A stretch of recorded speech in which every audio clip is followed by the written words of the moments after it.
Yes, all students, a very, very good evening and I wholeheartedly welcome you all for Enlightened Educators. And ಏನಪ್ಪ ವಿಷಯ ಅಂತ ಹೇಳಿದ್ರೆ, so ಎಲ್ಲರೂ ನೀವು ನೋಡ್ತಾ ಇರ್ಬೋದಾಗಿರುತ್ತೆ, ತ್ರೀ ಇಂಪಾರ್ಟೆಂಟ್ ಅಪ್ಡೇಟ್ಸ್ ಬಂದಿದೆ. Very important update. ಒಂದು ಬಂದು ಸಮ್ಮರ್ ಸೆಮಿಸ್ಟರ್ ಅಪ್ಡೇಟ್ ಆಗಿರುತ್ತೆ, ಮತ್ತೊಂದು ಬಂದು ನಿಮ್ಮ ಅಕಾಡೆಮಿಕ್ ಕ್ಯಾಲೆಂಡರ್ನ ಅಪ್ಡೇಟ್ ಆಗಿರುತ್ತೆ. ಸೊ ಬನ್ನಿ ನೋಡೋಣ ಏನೇನು ಅಪ್ಡೇಟ್ ಬಂದಿದೆ ಅಂತಂದು ಹೇಳಿ. ಸೊ ಮೊದಲನೇದಾಗಿ ನಿಮ್ಮ academic calendar, 7th semester academic calendar ಬಂದಿದೆ. ಆ್ಯಂಡ್ 7th ಸೆಮಿಸ್ಟರ್ ಅಕಾಡೆಮಿಕ್ ಕ್ಯಾಲೆಂಡ್ರಲ್ಲಿ ಸಣ್ಣ ಬದಲಾವಣೆ ಆಗಿದೆ. ಸೊ ಏನು ಬದಲಾವಣೆ ಅಂತ ನಾವು ನೋಡೋದಾದರೆ ಬನ್ನಿ ನೋಡೋಣ ಏನು ಬದಲಾವಣೆ ಅಂತಂದು. ಸೊ ಮೊದಲನೇದಾಗಿ ಸರ್ಕ್ಯುಲರ್ ಡೌನ್ಲೋಡ್ ಮಾಡಿದ್ದೀನಿ, ಬನ್ನಿ ನೋಡೋಣ. ಸೊ ಎಸ್, ಸೊ ಮೊದಲನೇದಾಗಿ ಏನು ಹೇಳ್ತದೆ ಈ ಒಂದು ಸರ್ಕ್ಯುಲರ್ ಅಂತ ಹೇಳಿದರೆ, ಸೊ ಇಲ್ಲಿ ನೋಡ್ತಾ ಇರ್ಬೋದಾಗಿರುತ್ತೆ, academic calendar for 7th semester BE BTech B architecture B plan BSc and next semester BR program regarding. So ಇದು ಸಬ್ಜೆಕ್ಟು. ಸೊ ಯಾವಾಗ ಸೆಮಿಸ್ಟರ್ ಕಮೆನ್ಸ್ಮೆಂಟ್ ಆಗುತ್ತೆ, ಸೊ ಸೆಮಿಸ್ಟರ್ ಯಾವಾಗ ಕಮೆನ್ಸ್ಮೆಂಟ್ ಆಗುತ್ತೆಪ್ಪ ಅಂತ ಹೇಳಿದರೆ, ಸೊ ಸಾರಿ ಫಾರ್ ಡಿಸ್ಟ್ರಾಕ್ಷನ್, 27ಇಂದ ಕಮೆನ್ಸ್ ಆಗುತ್ತೆ semester. ನಾನು ಕೇಳ್ದಂಗೆ 6ನೇ ತಾರೀಕಿಂದ ಅಂತ ಹೇಳಿದರು, ಬಟ್ 27ಇಂದ ಸ್ಟಾರ್ಟ್ ಆಗ್ತಿದೆ ಈಗ. ಸೊ ಆ್ಯಂಡ್ ಕ್ಲಾಸಸ್ಸು 27ಕ್ಕೆ ಕಾಮೆನ್ಸ್ ಆಗ್ತಿದೆ. ಆ್ಯಂಡ್ ಏನಪ್ಪ ಅಂತ ಹೇಳಿದರೆ, ಲಾಸ್ಟ್ ವರ್ಕಿಂಗ್ ಡೇ ಬಂದು 9/11ಕ್ಕೆ ಇಟ್ಟಿದ್ದಾರೆ. ಸೊ ಬೇಗನೆ ಇಟ್ಟಿದ್ದಾರೆ ಗೈ. ಸೊ ಬೇಗ ಪ್ರಾಕ್ಟೀಸ್ ಮಾಡ್ಕೊಳ್ಳಿ, ತುಂಬಾ ಬೇಗ. ಆ್ಯಕ್ಚುಲಿ 9/11 ತುಂಬ ಬೇಗ ಆಯಿತು. 7ನೇ ತಿಂಗಳು ಇಟ್ಟಿದ್ದಾರೆ. ಸೊ 7ನೇ ತಿಂಗಳು ಇಟ್ಟು 11ನೇ ತಿಂಗಳಿಗೆ ಮುಗಿಸ್ತಾ ಇದ್ದಾರೆ. ಸೊ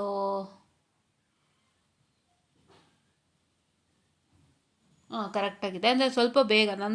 ನನಗೆ ನೋಡಿದ್ರೆ ಕಣ್ಬಿಡೋಷ್ಟ್ರಲ್ಲಿ ಹೋಗೋ ಥರ, but not a problem. And ಇಲ್ಲಿ ಥಿಯರಿ ಎಕ್ಸಾಮಿನೇಷನ್ ಬಂದು 14/11/2026ಇಂದ 4/12ವರೆಗೂ ಇದೆ. ಪ್ರಾಕ್ಟಿಕಲ್ ಬಂದು 7/12ಇಂದ 18/12ವರೆಗೂ ಇದೆ. ಆ್ಯಂಡ್ ನಿಮ್ಮ ನೆಕ್ಸ್ಟ್ ಟೈಮ್ ಬಂದು 18/12ಗೆ ಪ್ರಾರಂಭ ಆಗ್ತಿದೆ. ಯಾವತ್ತು ಏನಂತ ಹೇಳ್ತಾರೆ, ನಮಗೆ ಡಿಸೆಂಬರ್ ತಿಂಗಳಲ್ಲಿ 8th ಸೆಮ್ ಪ್ರಾರಂಭ ಆಗಿದ್ದೇ ಇಲ್ಲ, ಇದೇ ಫಸ್ಟ್ ಟೈಮ್ ಇಷ್ಟು ಬೇಗ ಮಾಡ್ತಿದ್ದಾರೆ. So this is the update. And ಇದೇ ರೀತಿ ಬಿ ಪ್ಲಾನ್ ಅವ್ರು ನೋಡ್ಕೊಳ್ಳಿ ನೀವು. ಬಿ ಆರ್ಕಿಟೆಕ್ಚರ್ BSc ಇದು ಯಾವುದು ಬಿ ಆರ್ಕಿಟೆಕ್ಚರ್ ಎಕ್ಸ್ ಸೆಮ್ನವರು, ಅಂದರೆ ಒಂದು 7th ಸೆಮ್ಗಿದೆ, ಇನ್ನೊಂದು 9th ಸೆಮ್ಗಿದೆ. ಸೊ ನೀವೆಲ್ಲ ನೋಡ್ಕೊಳ್ಳಿ, ನಿಮ್ಮ ಡೇಟ್ಸ್ ಹೀಗಿದೆ. ಸೊ ಇಲ್ಲಿ ಸ್ಕ್ರೀನ್ಶಾಟಲ್ಲಿ ನಾನು ಇಲ್ಲಿ ತೋರಿಸ್ತಾ ಇದ್ದೀನಿ, ನೋಡ್ಕೊಳ್ಳಿ.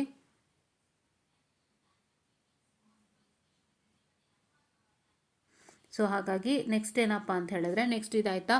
ಸೊ ಇವಾಗ ನೆಕ್ಸ್ಟ್ ಇನ್ನೇನಪ್ಪ ಅಂತ ಹೇಳಿದ್ರೆ, ಸೊ ನೆಕ್ಸ್ಟ್ ಬಂದು, I am sorry for the distraction. So next ಬಂದು academic calendar of summer semester 2025-26 after 4th semester of BE BTech B architecture B plan B design BBA and ಯಾವುದು ನಮ್ಮ BSc program ಬಗ್ಗೆ ಮಾತಾಡ್ತಾ ಇದ್ದಾರೆ. So ಬಂದು ಇದನ್ನು open ಮಾಡೋಣ ಏನಿದೆ ಅಂತ ಹೇಳಿಬಿಟ್ಟು. ಸೊ ಅಕಾಡೆಮಿಕ್ ಕ್ಯಾಲೆಂಡರ್ ಸಮ್ಮರ್ ಸೆಮಿಸ್ಟರ್ದು ಕೊಡ್ತಾ ಇದ್ದಾರೆ. ಇಲ್ಲಿ ಒಂದು ನ್ಯಾಪ್ ಕಟ್ಕೊಳ್ಳಿ ಸ್ಟೂಡೆಂಟ್ಸ್. ಆ್ಯಕ್ಚುಲಿ 7th ಸೆಮ್ದು ತುಂಬಾ ಬೇಗ, ಬಟ್ ಆದರೂ ಕ್ಲೀನಾಗಿ ಆಗುತ್ತೆ, ಎಲ್ಲ ಮ್ಯಾನೇಜ್ ಮಾಡ್ಕೊಳ್ಳಿ. ಆ್ಯಂಡ್ ಇದು ಬಂದು ನಿಮ್ಮ ಸಮ್ಮರ್ ಸೆಮಿಸ್ಟರ್ದು ಅಕಾಡೆಮಿಕ್ ಕ್ಯಾಲೆಂಡರ್ ಆಗಿರುತ್ತೆ. ಚೆಕ್ ಮಾಡೋಣ ಬನ್ನಿ ಏನಿದೆ ಅಂತ. ಸೊ ಇಲ್ಲಿ ನೋಡ್ತಾ ಇರ್ಬೋದು, academic calendar for summer semester 2025-26 after 4th semester BE BTech B architecture B plan B design BSc and so on. Okay, ಇಲ್ಲಿ ನೆಕ್ಸ್ಟ್ ಏನಪ್ಪ ಅಂತ ಹೇಳಿದ್ರೆ, ಕಾಮೆನ್ಸ್ಮೆಂಟ್ ಆಫ್ ಸಮ್ಮರ್ ಸೆಮಿಸ್ಟರ್. ಇದು 4th ಸೆಮಿಸ್ಟರ್ ಆದಮೇಲಿಂದು 2nd ಸೆಮಿಸ್ಟರ್ಗೆ ಸಪ್ರೇಟ್ ಇದೆ, ಅದು ತೋರಿಸ್ಕೊಡ್ತೀನಿ. ಇದು 4th ಸೆಮಿಸ್ಟರ್ ಆದಮೇಲಿಂದು. ಸೊ ಇಲ್ಲೇ ನೋಡಿದೆ ಕೊಟ್ಟಿದ್ದಾರೆ ಆಫ್ಟರ್ 4th ಸೆಮಿಸ್ಟರ್ ಅಂತ ಹೇಳಿ. ಸೊ ಇಲ್ಲಿ ಕಮೆನ್ಸ್ಮೆಂಟ್ ಆಫ್ ಸಮ್ಮರ್ ಸೆಮಿಸ್ಟರ್ ಬಂದು 24/7/2026ಗಿದೆ. And registration to summer semester shall be completed on or before 31/7/2026. Summer ಸೆಮಿಸ್ಟರ್ನ ನೀವುಗಳು ಬಳಸ್ಕೋಬೋದು, ಫೇಲ್ ಆಗಿರೋರು ಕೂಡ ಬಳಸ್ಕೋಬೋದು. ಮೇನ್ ಥಿಂಗ್ ನಾವೇನಂತ ಡಿಸ್ಕಸ್ ಮಾಡಿದ್ವಿ, we had discuss that the one student who's not having a proper CIE marks and one student who's not having a proper attendance shortage ಇತ್ತು, ಮತ್ತು ನಿಮ್ಮ ಇಂಟರ್ನಲ್ ಮಾರ್ಕ್ಸ್ ಬಂದಿಲ್ಲ ಅನ್ನೋರಿಗೆ ಸಮ್ಮರ್ ಸೆಮಿಸ್ಟರ್ ಬಳಸ್ಕೊಳ್ಳಿ ಅಂತ ಹೇಳಿದರು. But ಅದೆಲ್ಲದಕ್ಕೂ ಮಿಗಿಲಾಗಿ failed ಆದವ್ರಿಗೂ ಕೂಡ ಅವಕಾಶ ಇದೆ ಅಂತ ಹೇಳಿದರು. ಸೊ ಹಾಗಾಗಿ ನೀವು ಫೇಲ್ಡ್ ಆದವರು ಏನೂ ತಲೆ ಕೆಡಿಸ್ಕೋಬೇಡಿ. ನಿಮ್ಗೆ ಯಾವ್ದಾದ್ರು ಅರ್ಥ ಆಗಿಲ್ಲ ಅಂದರೆ ಸಮ್ಮರ್ ಸೆಮಿಸ್ಟರ್ಗೆ ನೀವು ಡೈರೆಕ್ಟಾಗಿ ಎಕ್ಸಾಮ್ಗೆ ರಿಜಿಸ್ಟರ್ ಆಗ್ಬಿಡ್ಬೋದು, ಕ್ಲಾಸ್ ಕೇಳಿಸ್ಕೊಳ್ದಂತೆ. ಇಲ್ಲ ನಿಮಗೆ ಕ್ಲಾಸ್ ಇಂಟ್ರೆಸ್ಟ್ ಇದೆ ಅಂದರೆ ಕ್ಲಾಸ್ ಕೂಡ ಕೇಳಿಸ್ಕೋಬೋದು, ಎರಡು ಅವಕಾಶವೂ ಇದೆ. ಹೌದಾ? If you are very interested to listen to the class, you most welcome to join in to the class and listen and apply for the exam. Or if you don't need the classes, I don't need classes, I only apply for exam ಅಂದರೆ most welcome to apply for the exam. And this is applicable for 2022 scheme students only. 2022 scheme currently who's studying in 4th semester and 2025 scheme currently who's studying in the 2nd semester. ಆಯಿತಾ? ಬೇರೆ ಯಾವ 22 scheme ಮಕ್ಕಳು ಅಂದರೆ 6th sem 22 scheme ಮಕ್ಕಳಾಗಿರ್ಬೋದು, ಅಥವಾ 8th sem 22 scheme ಮಕ್ಕಳಾಗಿರ್ಬೋದು, ನಾನು summer ಸೆಮಿಸ್ಟ್ರಲ್ಲಿ ಬರಿಬೋದಾ ಅನ್ನೋದು ಖಂಡಿತ ಇಲ್ಲ, ನಿಮಗಲ್ಲ. ಓಕೆ, ನಿಮಗಲ್ಲ. ಇಲ್ಲೇ ಕೊಟ್ಟಿದ್ದಾರೆ ನೋಡಿ 25-26 ಅಂತಂದು ಅಷ್ಟೇ. ಓಕೆನಾ? ಆ್ಯಂಡ್ ಲಾಸ್ಟ್ ವರ್ಕಿಂಗ್ ಡೇ ಬಂದು 4/9 ಕೊಟ್ಟಿದ್ದಾರೆ. ಸೊ ಸಮ್ಮರ್ ಸೆಮಿಸ್ಟರ್ಗೆ ಹೆಚ್ಚಿನ ವರ್ಕಿಂಗ್ ಡೇನ ಕೊಟ್ಟಿದ್ದಾರೆ. ಇದರಲ್ಲೇ ನೋಡ್ಬೋದು 5th ಸೆಮಿಸ್ಟರ್ ಸ್ವಲ್ಪ ಡಿಲೇ ಆಗುವಂಥ ಚಾನ್ಸಸ್ ಇದೆ. ಓಕೆನಾ, ಬಿಕಾಸ್ ಸಮ್ಮರ್ ಸೆಮಿಸ್ಟ್ರಿಗೆ ಇಷ್ಟೊಂದು ಟೈಮ್ ಕೊಡಬೇಕಾದ್ರೆ ನಿಮಗೆ 5th ಸೆಮ್ ಸ್ಟಾರ್ಟೇ ಮಾಡೋಕ್ಕಾಗಲ್ಲ. ಸಮ್ಮರ್ ಸೆಮಿಸ್ಟ್ರ್ ಮುಗಿದ್ಮೇಲೆ ಸ್ಟಾರ್ಟ್ ಮಾಡಬೇಕು, ಇಲ್ಲ ಸಮ್ಮರ್ ಸೆಮಿಸ್ಟ್ರ್ ಎಕ್ಸಾಮ್ ನಡೀತಿರುತ್ತೆ ಅವಾಗ ಸ್ಟಾರ್ಟ್ ಮಾಡಬೇಕು. ಇವ್ರು ಹೇಗೆ ಮಾಡ್ತಾರೆ B2ನ ನಮಗೆ ಗೊತ್ತಿಲ್ಲ. ಯಾಕೆ ಅಂತ ಹೇಳಿದ್ರೆ ಇವಾಗ ಒಂದು ಸಮಸ್ಯೆ ಏನು ಅಂದರೆ ಬೇಗ ಸ್ಟಾರ್ಟ್ ಮಾಡಿದ್ರೆ ಸಮ್ಮರ್ ಸೆಮಿಸ್ಟರ್ದು ಒಂಚೂರು ಪ್ರಾಬ್ಲಮ್ ಆಗುತ್ತೆ, ಕರಿಕ್ಯುಲಮ್ಗೆ ಪ್ರಾಬ್ಲಮ್ ಆಗುತ್ತೆ. ಆ ಕಡೆ ಸಮ್ಮರ್ ಸೆಮ್ ಕ್ಲಾಸ್ ಕೇಳಿಸ್ಕೋಬೇಕು, ಆಮೇಲೆ ಈ ಕಡೆ ಏನಪ್ಪ ಅಂತ ಹೇಳಿದ್ರೆ ನಾರ್ಮಲ್ ಕ್ಲಾಸಸ್ಸು ಮಾಡಬೇಕು. ಆ ಮಕ್ಕಳು ಸಮ್ಮರ್ ಸೆಮಿಸ್ಟರ್ ಅಟೆಂಡ್ ಮಾಡ್ತಾ ಇರ್ಬೇಕಾದ್ರೆ ನಾರ್ಮಲ್ ಕ್ಲಾಸ್ ಅಟೆಂಡ್ ಮಾಡಲಿಕ್ಕೆ ಕಷ್ಟ ಆಗುತ್ತೆ. So they both doesn't align and meet together. So ಹಾಗಾಗಿ ಇಟ್ಸ್ ಜಸ್ಟ್ ಥಾಟ್ ದಟ್ ನಿಮ್ಮ 5th ಸೆಮಿಸ್ಟರ್ ಅಕಾಡೆಮಿಕ್ ಕ್ಯಾಲೆಂಡರ್ ಒಂಚೂರ ಮುಂದೆ ಹೋಗ್ಬೋದಾ ಅಂತ ನೋಡೋಣ ಏನಾಗುತ್ತೆ ಅಂತ. ಲೆಟ್ಸಿ. ಬಟ್ ಅವರೊಂದು ಫೇರ್ ಇದು ಮಾಡಲಿ ಅನ್ನೋದು ನನ್ನ ಆಶೆ. ಯಾಕೆಂದರೆ ಎರಡೂ ಮಕ್ಕಳು ಕೇಳಿಸ್ಕೋಬೇಕಂದ್ರೆ ತುಂಬಾ ಕಷ್ಟ ಆಗುತ್ತೆ. It's not an easy task.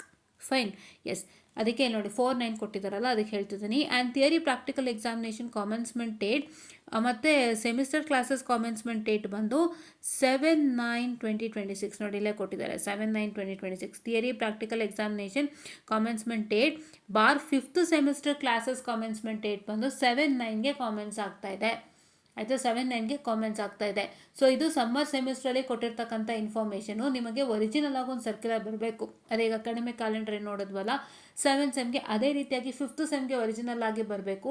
And let's see, ಇದು ಎಲ್ಲರಿಗೂ ಅಪ್ಲಿಕೇಬಲ್ ಆಗಲೇಬೇಕು. ಯಾಕೆಂದರೆ ಒಬ್ರಿಗೆ ಒಂದೊಂದು ಥರ ಮಾಡಿದಾಗ ಆ ಮಕ್ಕಳು ಎಷ್ಟೋ ಕ್ಲಾಸಸ್ ಮಿಸ್ ಆಗುತ್ತೆ. So that should not happen ಅಲ್ಲ.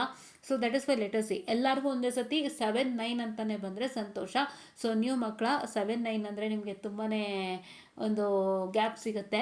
ಸೊ ಒಂದು 2 ತಿಂಗಳು ಹೆಚ್ಚು ಕಡಿಮೆ ಸಿಕ್ಕುತ್ತೆ. ಏನಾದರೂ 2 ತಿಂಗಳು ಸಿಕ್ತು ನಿಮಗೆ ಟೈಮು ಅಂತಂದರೆ ನೀವೆಲ್ಲ ಅತಿ ದೊಡ್ಡ ಅದೃಷ್ಟವಂತರು. ಯಾರೆಲ್ಲ ಚೆನ್ನಾಗಿ ಎಕ್ಸಾಮ್ ಬರೆದು ಕ್ಲಿಯರ್ ಎಲ್ಲ ಮಾಡುತ್ತೀರಿಯಲ್ಲ, ಇವರೆಲ್ಲ ಅತಿ ದೊಡ್ಡ ಅದೃಷ್ಟವಂತರು. ಹೇಳ್ತಾ ಇದ್ದೀನಿ, 7/9 ಅಂದರೆ ತುಂಬಾ ದೂರ ಆಯಿತು ಇವತ್ತಿನ ಡೇಟಿಗೆ ಲೆಕ್ಕ ಹಾಕಿದರೆ. ಸೊ ನಿಮಗೂ ಅದೇ ಡೇಟ್ಗೆ ಏನಾದರೂ ಟೈಮ್ ಟೇಬಲ್ ಆದರೆ ನಾರ್ಮಲ್ ಸ್ಟೂಡೆಂಟ್ಸಿಗೆ ಒಂದು ಜ್ಞಾಪಕ ಇಟ್ಕೊಳ್ಳಿ. ಸ್ಟೂಡೆಂಟ್ಸ್ ದಯವಿಟ್ಟು ಕೋರ್ಸಸ್ ಕಲ್ತ್ಕೊಳ್ಳಿ, ಒಂದಿಷ್ಟು ಪ್ರಾಜೆಕ್ಟ್ಸ್ಗಳನ್ನು ಮಾಡಿ, ಒಳ್ಳೊಳ್ಳೆ ಕಡೆ ಕೋರ್ಸಸ್ ಕಲ್ತ್ಕೊಳ್ಳಿ. 1 ತಿಂಗಳು ಇಂಟರ್ನ್ಶಿಪ್ ಸಿಕ್ಕಿದ್ರೆ ಮಾಡಿ, ಆನ್ಲೈನಲ್ಲಿ ಕೋರ್ಸಸ್ ಎಲ್ಲ ಕಲ್ತ್ಕೊಳ್ಳಿ. ಪೈಥಾನು, SQL, ಆಮೇಲೆ ಜಾವಾ, ಆಮೇಲೆ ನಮ್ಮ ಜಾವಾ ಸ್ಕ್ರಿಪ್ಟು, HTML ಆಗಿರ್ಬೋದು, CSS ಆಗಿರ್ಬೋದು, ವೆಬ್ ಡೆವಲಪ್ಮೆಂಟ್ ಆಗಿರ್ಬೋದು, ಮತ್ತು ಇನ್ಯಾವುದಪ್ಪ ನಮ್ಮ DSA ಆಗಿರ್ಬೋದು, ಅಥವಾ AIML ಆಗಿರ್ಬೋದು, ಡಾಟಾ ಸೈನ್ಸ್ ಆಗಿರ್ಬೋದು, ಡಾಟಾ ಇಂಜಿನಿಯರಿಂಗ್ ಆಗಿರ್ಬೋದು, ಮೆಷಿನ್ ಲರ್ನಿಂಗ್ ಆಗಿರ್ಬೋದು, ಇಲ್ಲ ಅಂತ ಹೇಳಿದ್ರೆ ನಮ್ಮ ಇದು ಯಾವುದು ನ್ಯಾಚುರಲ್ ಲ್ಯಾಂಗ್ವೇಜ್ ಪ್ರೊಸೆಸಿಂಗ್ ಆಗ್ಬೋದು. ಈ ಥರದ್ದೆಲ್ಲ ಕಲ್ತ್ಕೋದು. LLM ಆಗ್ಬೋದು ಅಥವಾ SAP ಆಗ್ಬೋದು. ಆ್ಯಕ್ಚುಲಿ ನಾನು ಒಂದು ಅಪ್ಡೇಟನ್ನು ಹೇಳಬೇಕು. I was checking with Accenture hiring. So because ನಾವು ಅಪ್ಲೈ ಮಾಡ್ತಿದ್ವಲ್ಲ ಒಂದಿಷ್ಟು ಹಾಗೆ ಚೆಕ್ ಮಾಡಿದ್ವಿ. ಆ್ಯಕ್ಚುಲಿ ಹೈದ್ರಾಬಾದಿಗೆ ಪೈಥಾನ್ ಡೆವಲಪರ್ ಪೋಸ್ಟನ್ನು ಕೊಟ್ಟಿದ್ರು. ಅಲ್ಲಿ ಪೈಥಾನ್ ಡೆವಲಪರ್ ಖಾಲಿ ಇತ್ತಂತೆ. ಬಟ್ ಇಲ್ಲಿ SCAP, HEINA and SCAP some AHS ಏನೋ ಅದರ ಹೆಸರು ಮರ್ತೈತೆ ಸಡನ್ನಾಗಿ ನನಗೆ, ಸಾರಿ. SAP HANA ಅಂದರೆ SAP ರಿಲೇಟೆಡ್ ಕೋರ್ಸಸ್ ಬಗ್ಗೆ ಕಲ್ತಿದ್ರೆ ಮಾತ್ರ ನಿಮಗೆ ಕೆಲಸ ಅಂತ ಹೇಳಿದರೆ. ಎಕ್ಸ್ಪೀರಿಯನ್ಸ್ 0 to 2 ಇಯರ್ಸೇ ಹೇಳಿದರು. ಫ್ರೆಷರ್ಗೂ ಹೇಳಿದರು. ಬಟ್ ಆದರೂ as we don't know things, I was worried like how company takes it. ಈಗ ನಮ್ಗೆ ಅಟ್ಲೀಸ್ಟ್ ಒಂದು ಮಿನಿಮಮ್ ಬೇಸಿಕ್ಕು, ಒಂದು ಫೌಂಡೇಶ್ನಲ್ ಸ್ಟ್ರಕ್ಚರ್ ಗೊತ್ತಿದ್ರೆ we can move forward. But if you don't know that foundational structure, ಸುಮ್ಮನೆ ನಾವು ಅದನ್ನು ಗೊತ್ತು ಅಂತ ಹೇಳಿ ಅಲ್ಲಿ ಕಂಪ್ನಿಯಲ್ಲಿ ತೆಗೆಲಾಕೊಳ್ಳೋದು it's not an easy task guys. Nobody don't do that. Okay, nobody, please ಯಾರು ಅದನ್ನ ಮಾಡಬೇಡಿ. ಯಾಕೆ ಅಂತ ಹೇಳಿದ್ರೆ, ಏನಕ್ಕೆ ನಾನು ಹೇಳ್ತಾ ಇರೋದು ಅಂದರೆ, ಇವಾಗ ನೀವು ಗೊತ್ತು ಸುಮ್ಮನೆ ಹಾಕ್ಬಿಡ್ತೀರ. ಅದು ಕಂಪ್ನಿಲಿರುತ್ತೆ, ask you any foundational level, higher level, ಅವು ಕಷ್ಟ ಆಗುತ್ತೆ. ಸ್ಯಾಪು ಸ್ಪೆಷಲಿ ನನಗೆ ಬಂದಿರೋ ಇನ್ಫಾರ್ಮೇಷನ್ ಪ್ರಕಾರ ಇರುತ್ತೆ, ಸ್ಯಾಪ್ ಅಂತೂ ಯಾವ ಕಾರಣಕ್ಕೂ ಈಸಿಯಾಗಿ ಸಿಕ್ಕಲ್ಲ. ಅಂದರೆ ಈಗ ನಿಮಗೆ ಪೈಥಾನ್ ಅಂದರೆ ಐಡಿಯಲಿ ಸಿಗುತ್ತೆ, ಇನ್ಸ್ಟಾಲ್ ಮಾಡಿ ಮಾಡ್ಕೋಬೋದು. ವಿಜುವಲ್ ಸ್ಟುಡಿಯೋ ಕೋಡ್ ಇರುತ್ತೆ ನಿಮ್ಮ ಹತ್ರ, ಅಲ್ಲಿ ಪೈಥಾನ್ ಇನ್ಸ್ಟಾಲ್ ಮಾಡ್ಕೊಂಡು ಮಾಡ್ಬೋದು. ಹೀಗೆ ನಿಮಗೆ ಕೋಡಿಂಗ್ಗೆ ಸುಮಾರು ಆನ್ಲೈನ್ ಕಂಪೈಲರು ಸಿಗುತ್ತೆ, ಇಲ್ಲ ನಾರ್ಮಲ್ ನಾವು ಡೌನ್ಲೋಡ್ ಮಾಡ್ಕೋಬೋದು. ಆ ಒಂದು ಪೈಥಾನ್ಗೆ ರಿಲೇಟೆಡ್ ಆಗಿರ್ತಕ್ಕಂಥ ಕಂಪೈಲರ್ಗಳೆಲ್ಲ ಡೌನ್ಲೋಡ್ ಮಾಡ್ಕೋಬೋದು. ಬಟ್ ಇದೆಲ್ಲದರ ಮಧ್ಯೆ ಸ್ಯಾಪ್ಗೆ ಸುಲಭವಾಗಿ ಯಾವ ಸಾಫ್ಟ್ವೇರ್ಸು ಸಿಗಲ್ಲ. It is a licensed ವರ್ಷನ್ನು.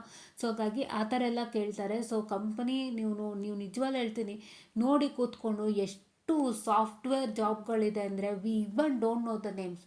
ಕೆಲವೊಂದು ಕಂಪನಿಗಳು ನಾನೇ ನೋಡಿದ್ದೀನಲ್ಲ, ಸ್ಕಿಲ್ ಸೆಟ್ಸ್ಗಳಂತ ಮೆನ್ಷನ್ ಮಾಡ್ತಾರೆ. ಸ್ಕಿಲ್ ಸೆಟ್ಸ್ಗಳಿಗೆಲ್ಲ ಆಪ್ಷನ್ ಇರುತ್ತೆ ಸೆಲೆಕ್ಟ್ ಮಾಡೋಕ್ಕೆ.